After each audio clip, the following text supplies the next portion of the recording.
Hey fellas, it's me, the Quavius D Rest again. That's my real life name. I really like Tomodachi Life. This is sort of a continuation from my last video on Tomodachi Collection, so you should probably watch that one first. Or not, I don't really care. Alright, I'm gonna talk about Tomodachi Life now.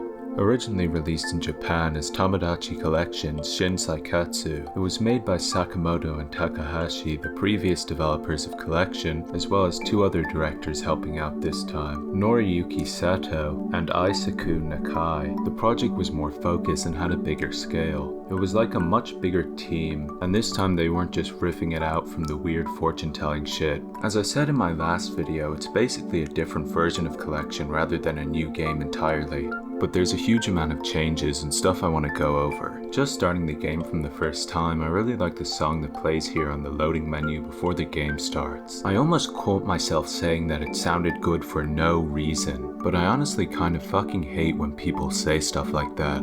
This game's soundtrack dead ass goes hard for no reason. It's fucking bullshit. Every song in a game's soundtrack should be good. What, are they gonna make it bad on purpose or something? Getting into it, I decided to name my island after the only God-fearing, patriotic nation left in this world.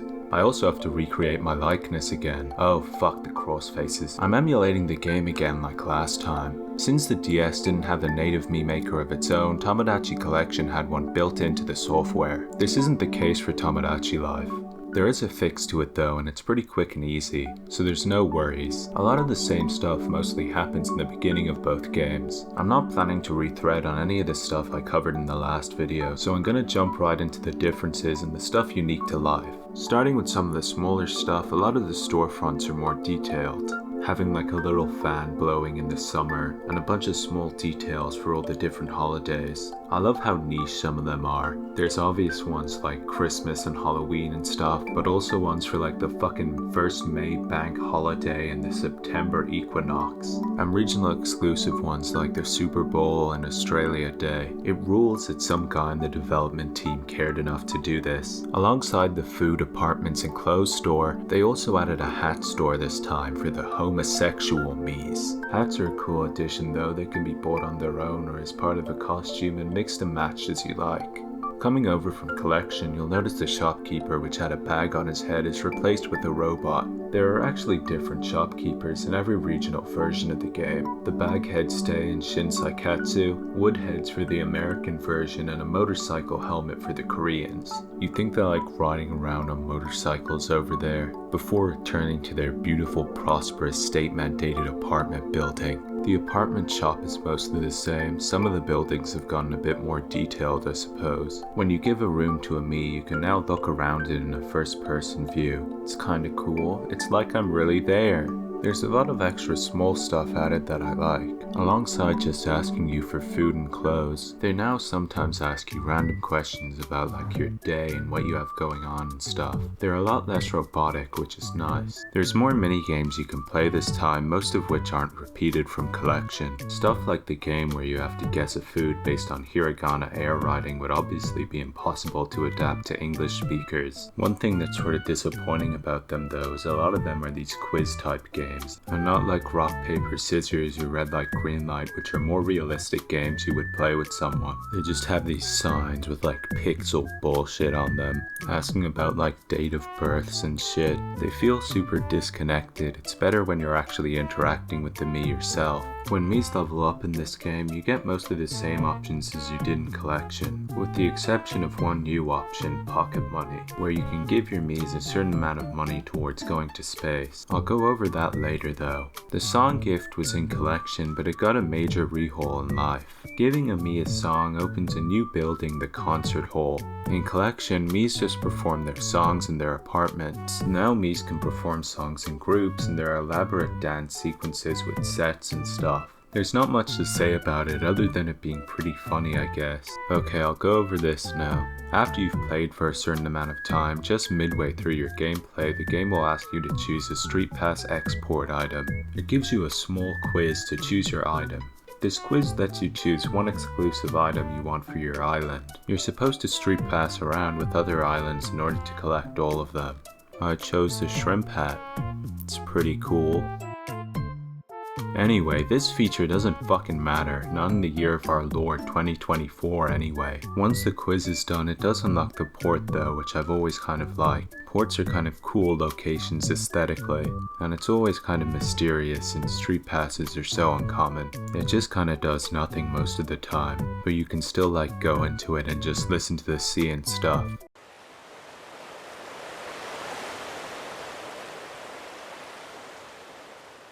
In life, friendships are a little different. They now have their own unique orange icon on the window so you can tell them apart from normal requests. These icons appear when Miis want to make friends or when they get into fights and a few other things which I'll talk about later. Though the actual process of Miis making friends has mostly been kept the same. No, you fucking don't. You just fucking met him, dumb bitch. I'm gonna talk about Mii news now. I didn't go over it as heavily in collection because half of the reports were untranslated. There are reports whenever there's an announcement for the opening of a new building. Alongside those are the daily reports, which are basically a bunch of templates featuring random islanders and items to create new stories each time. I like them, they can be pretty funny, but I think it'd also be cool to do special ones for like festivals and holidays or whenever Israel bombs another children's hospital. The observation tower is opening now. This is a new building in life and is pretty unique in general. The only actual function of the location is so that you can play the quirky questions minigame, which is brought back from the question hall and collection. This building actually isn't even in the Japanese version of life. There it's replaced with the roof of the Mii apartments. So technically it's a whole new building exclusive to the European and American versions of the game. But honestly, I'm kind of a sucker for rooftops, so I think I like that one better. I still actually have a lot of respect for the amount of effort that went into the observation tower though. Miis can play tennis and skate and shit at the observation tower where they would usually be on the roof. So they also modeled a whole new tennis court and little ground area just for these items to be used. The mini games from the question hall are this time on the tower as I mentioned before, and the voting one being on the beach. I'm glad they're not taking up a whole building spot on their own though this time and are built into others instead. There are some small tweaks to them, such as having an option to autofill answers and quirky questions and having 4 different boxes to vote in Judgment Bay. I'm gonna get into some of the romance stuff now. Confessing is the most similar to Collection and is mostly identical to that game, other than the few new locations you can confess at, and 1 or 2 new options you can get your Miis to confess with, like a custom-made line, or by offering something, like food, an item, or a chance to make it big in the entertainment industry. The real difference between games here is the actual impact it has, where in Collection you only get a shitty little rankings board, while in Life you unlock 3 whole new buildings. I think compared to Collection, the progression system in Life is a lot more satisfying, though it's still not perfect, but I'll talk about it in more detail later. Sorry to say I'll talk about it later so much. There's a lot I want to get done, but I also want it paced out right, you know? I really like to fuck my car. Oh, holy fuck. Sorry fellas, the microphone was left on there, don't know what happened. Anyway, the buildings it unlocks are all on this little island off to the side called the Leisure Island. This is when the game starts opening up a bit. These buildings all have small features like occasional markets, events, and mini-games, but their main purpose are just really as locations that Miis can hang around at. You can often see Miis visiting here just to walk around and do stuff. It just makes the island feel way more alive and populated, where in Collection, buildings like the question hall and shit just looked out of place. Like there's no park, but there's this little fucking gypsy tent I can go to, get my fucking family cursed for 3 generations. Who wants that shit? I like that it edges you a bit with this. I'm sure there are people that think it'd be better if everything was unlocked from the beginning of the game, but I feel like that would kill a huge amount of the motivation to keep playing the game. And certain buildings wouldn't even be usable right from the beginning. I do enjoy the gameplay itself, but it is nice to have a bit of motivation to keep playing. You know, it's what they do in the majority of similar games. Animal Crossing is like a prime example of this. It also adds a decent amount of excitement to having these romance events happen for the first time. Locking these 3 specific locations behind romance as well also makes sense, since they're locations that Miis can go on dates in. One thing I also like is that if a Mii gets depressed for some reason or something, sometimes friends will take him out to a cafe to cheer him up. I like that the Miis do more than just stay in their apartments all day. Okay, let me go over some of the events. One of the more detailed ones is Tomodachi Quest, which is built into the amusement park. You play this little RPG with random Miis, and if you win you get a moderately expensive item. All the enemies in it are food. The game in general just loves throwing in food in random places, like dreams and news reports and here. I honestly don't mind though, cause it's kinda funny. The fountain, like in Collection, still has plenty of events. The morning market is carried over from Collection along with two new ones, the Rap Battle and Word Association. The Word Association one is pretty weird. It was cut from the American version but kept in the European one, so I remember it from my playthrough. Whenever it happened I was always confused as shit and thought the Miis were just babbling random items, but it turns out it's based on the last letter and first letter of the word, so like apple to escargot to tea and shit. I never realized this in my tiny little mind, even after probably hundreds of hours of playing. It's not like entirely my fault though. It's definitely more of a Japanese thing. No, because of that one episode of Nichijou where they're playing a game doing drawings based on the last Japanese symbol. Yuko and Mai, I love those fucking guys. They're my best friends in real life. Oh my god, I love fucking my car. The Rap Battle? What is this, for blacks or something? If they wanted to appeal to that demographic, they could have just made the game cheaper. Oh, come on. Fucking homos, you're beneath me. You're nothing compared to me. What's going on? This was added for Americans, but is also in the European version, so that game technically has an extra event. They also made the coin box where you can get donations once a day, a piggy bank, because they think Westerners are too stupid to know what something is without it being spoon-fed to them directly. We have donation boxes over here too, for like charities and shit. I'd like to stick my cock in one of those, give them a real donation. Fucking children with cancer. Oh, I don't know what's going on. I'm not well. I don't know what's happening. Events are mostly silly things like this, but they make the island feel more lively. Like magic shows and barbecues and stuff. Wait, is that blackface? Why was this game's main controversy over not having gays? What they really should have been worried about is the black shit. Fun factoid, there's a dream where you dip Miis in paint, and they removed the black one in the American version. Anyway, there are also markets on in the park which sell random clothes at a reduced price, and one in the evening in the amusement park which gives you a random lucky bag of items for €100. The items inside could be worth less or more than what you pay, so it's a bit of a surprise. It's like a gacha game. You play those? Don't answer, I already know you do. Probably beat off too much. Don't shower so you can get natural pheromones.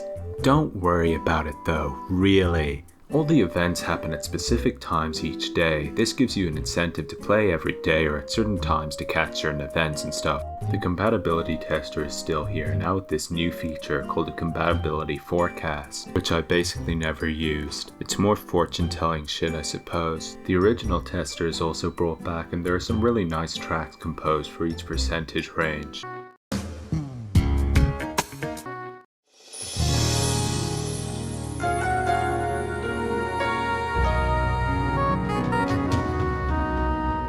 The island feeling livelier is one of the biggest upgrades across versions. It's what makes this game really special to me. There are so many new locations in life where Miis can just sit around. On the map menu, a little symbol will show whenever a Mii is visiting a location, and you can just watch them do whatever. In Collection, it was never really explained why you're looking over these guys like you are, but in life you have an office where you can view your islanders' stats and stuff, like the quality of the island, the ratios of male to females, and the crime statistics. In Collection, this was just a sign on the side of the apartments, but in life this little office is here, with a computer and stuff, kind of implying you're looking over all your little Miis through security cameras or something. It does kind of make sense since a lot of these camera angles are weird, though obviously locations like a beach having security cameras doesn't really make sense.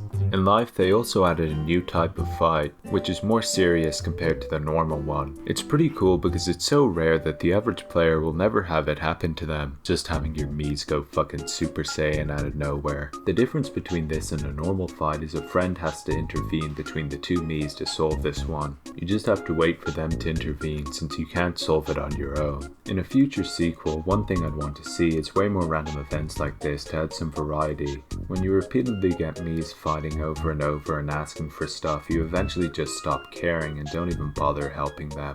Life improves over this from collection, but could still be improved greatly. Okay, marriage. This is one of the points where life deviates from collection heavily, but not in a bad way. The massive anti-climax marriage was in that game has been made into something much more significant. Mies now have to propose to their respective partners before they can get married. You have to play this mini-game where you press this button at the right time when the Mii being proposed to is thinking about their partner. If you fuck up, you'll lose one of these hearts that acts as live, so you only have 3 shots and need to get the timing right 4 times. It's actually not as easy as you think it would be, since sometimes they'll try to fake you out. And the dumb chud Mii can't stop thinking about bullshit. Girlfriend's right fucking there. I can't wait to go home and play PlayStation. Anyway, I did it. It's pretty tense with the soundtrack having like heartbeat noises and stuff playing the closer you get to the proposal.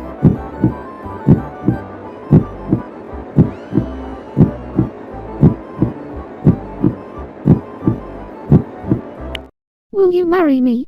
I think it's actually handled really well to make it an actually memorable moment. What I'm wondering is what I'm doing in there with them. Like in the little fucking Ferris wheel box. I'm just tagging along in the back, stroking my cock through my supporting them as a friend. Once you win the minigame, the same process of marriage and honeymoon from collection happens, as well as a new building opening. Mii Homes is great. It gives marriage some actual impact on the island and the married Miis themselves. Imagine if you were married to someone and you didn't even live in the same apartment. You just know she's having her tight hole plowed through every day. It's bullshit, no one does that. Married Miis will now move in together in a little house. They still keep their apartments, but will spend a lot of time in the house now, with a special icon on the apartment window for when they're out and in their house. All the houses have slightly different interiors, and they'll do stuff there like sleep and make food. They even have a bed they can fuck in. I don't know, I'm pretty out of it at this point. I want to talk about dreams now though, since I flew over them in my video on collection. When Miis go to sleep at night, sometimes they'll have a dream. These are usually bizarre sort of skits or mini games, and at the end you'll get an item usually related to the dream. These honestly rule. Some of them are just meant to be funny, but there are some really cool surreal ones as well. I especially like the one where it's just 2 Miis in a car driving through a forest at night and arguing and stuff. They really nailed the look of driving a car at night here. I'm a sucker for foggy, dark sort of environments in general. As well as that, when the dream's done, you can also draw on the Mii's faces while they sleep. Unlike in collection, marriage isn't the last step towards getting the credit sequence. In this game there's an extra stage to romance, raising a child. A married couple will have another heart icon on their window, and the Mii will literally ask you permission to fuck their wife. It takes a little while for this to come through, but after like 3 days you'll get a phone call. The phone is rarely used, only for stuff around children and on your birthday. After you get the call, they'll announce that they had a baby. This is probably the largest in scope and most detailed new feature added in life. The baby will grow up over the course of a few days, and you help the parent look after it as it develops, with different mini games and stuff as it grows. But first, you get to choose the baby's characteristics. They don't show you the baby right away, so whether it's a boy or a girl depends on what you'd prefer. You can also change parts of its appearance, like its hair, facial features, and race. Otherwise, it'll just have its face decided by a combination of what the parents look like. I usually go with this one since it produces the most interesting results. It's interesting seeing how the combined Mii's features look as they grow. You can also choose their personality or have it be decided by the game. Having a baby opens a new mode in the photo studio, another new building in life. You can take pictures of your Miis here either in small groups or of the whole island school yearbook style. In the new mode you can take pictures of the baby with their parents, put them into a cat outfit. It's a duck outfit. This is probably the least interesting addition to life. The baby won't stop crying. I gotta go knock some sense into him. Where the fuck do you get off telling me what to do? Fuck you. They don't let you push in the baby's soft spot, get mad at you just for shaking him up a bit. What's this fucking world come to? Can't even beat my shit in public anymore. Fuck. Whatever, for this minigame you have to rock the baby up and down with the correct rhythm until it stops wailing. It uses the 3DS's gyro, so you have to rock the 3DS up and down physically, or just use the right mouse button in Citra. Once you find the right rhythm, if you keep at it for a little bit, the baby will stop crying. Sometimes the parents will call you to help calm the baby down, and if you do, they'll give you a reward afterwards. The pacing of the kid's growth is something I imagine was sort of hard to tackle for the devs. The game is pretty much entirely based on real time, but the baby obviously has to grow faster than that. The current system is paced out over the course of like 6 days. There's 3 stages with around 2 days each. Their appearance will also change slightly each day. Moving on to the next stage, you have to play peekaboo with them. It has a similar thing where you have to find the pattern of how long to hide your eyes for. And for the last stage, you can sling them around and smash their head against the concrete. They won't cry anymore, so there's no pattern you have to swing them at or anything like that.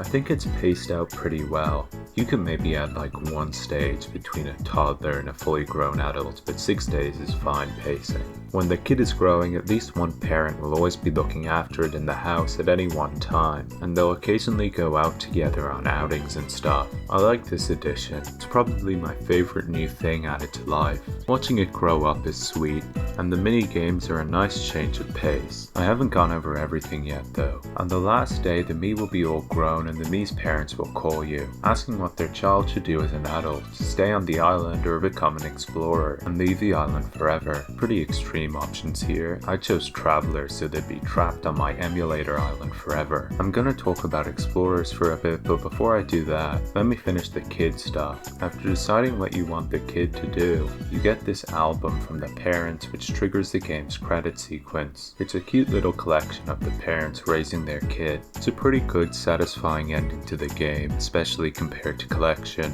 Obviously getting to the credits isn't a be-all end-all for a game like Tomodachi Life. There's still the Traveler stuff to go over. There's actually a decent amount here. It's sort of a shame that the feature is basically defunct now. There are still these 3 buildings over here I haven't talked about, so I might as well go over them briefly. This little plane off to the side here was for uploading screenshots you took in game to the internet. The shop here is where you could get items you got via Street Pass and Spot Pass. Street Pass still works, albeit limited, but all the Spot Pass shit is gone for good. If you want the clothes, you have to use a save editor. Lastly, the campsite is where travelers would stay on your island, which is kind of weird. Since they're travelers, you'd think they'd be staying in a caravan or maybe a trailer park. They'd visit your island for a day and have their own unique problems. You could help them by solving them and they'd sell you unique food items and stuff in exchange. I can live without a few items or uploading pictures to the internet, but it's sort of a shame this feature is mostly overlooked, since it's a feature that actually has a lot of effort put into it. This is one of the game's earliest ideas, pitched all the way back in Tomodachi Collection's development, where they wanted to be able to let Miis go on an adventure. Now they just have to sit at the port doing nothing forever. In a future sequel, they should do that shit over the internet. That's everything covered for now though. I really do love this game.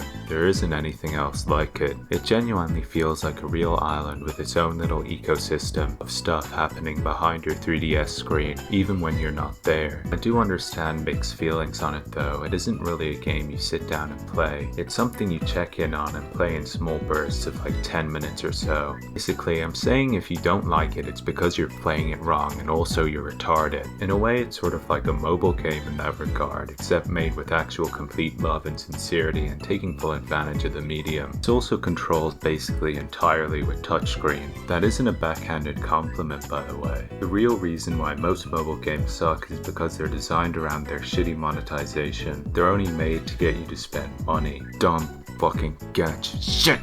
Fuck. Only benefit is a hot babe characters I can beat off to and cum all over my phone screen. I still think there are many places where improvements could be made to the game. It's been over a decade since it came out at this point and the game sold well, like really well, especially for a first time franchise in the West. It sold 6.72 million units, making it the 11th best selling game on the 3DS, but it still hasn't been ported to the Switch or anything like that. People will say it's because of the gay shit, but I'm sort of skeptical about about that. I don't think whatever dumb internet controversy there is over what they do would actually have an effect on the game's sales, and I like to think that in current year, people don't really give a shit anymore, at least about gay people. It didn't stop them re-releasing Miitopia, despite it not really being the same situation. I don't think it's as big of a deal as people make it out to be. The game would definitely turn a profit, which is what I think comes first. I'll hold out hope on it happening eventually. If they do something with it, I'd want it to be a sequel rather than a port or something. There's plenty they could do to improve on the game drastically. Adding new buildings is obvious, a school, pet store, office block or something. Add more variety and things to do so the game doesn't get stale as quickly. Just adding more stuff in general like mini games, problems to solve and interaction between these would be good. I think pacing the unlock of buildings out so that you're getting a steady stream of new content as you continue to play would be ideal. How fast you unlock stuff mostly depends on RNG, but there has to be something you can work out to make sure players aren't unlocking everything within like a week. It's very possible to unlock everything within like a few days in life, or be waiting months just if you get unlucky. It leads to boredom either way, so it's unideal. One common suggestion is having the ability to control a character. I think that's kind of retarded though. Why not also add a loan you can pay off and quirky animal villagers too? It would sort of just spoil what makes Tomodachi life unique, and if you think this, you should be lobotomized. Okay, look. I do understand the desire to look around the island and have a little more interactivity. I've said it before, but being able to watch Miis walk around all of the island's locations is one of my favorite parts of the game. My compromise here is a little far-fetched, but who knows? Maybe Takahashi's watching this shit right now with a little like notepad or something. I think some sort of drone feature could work.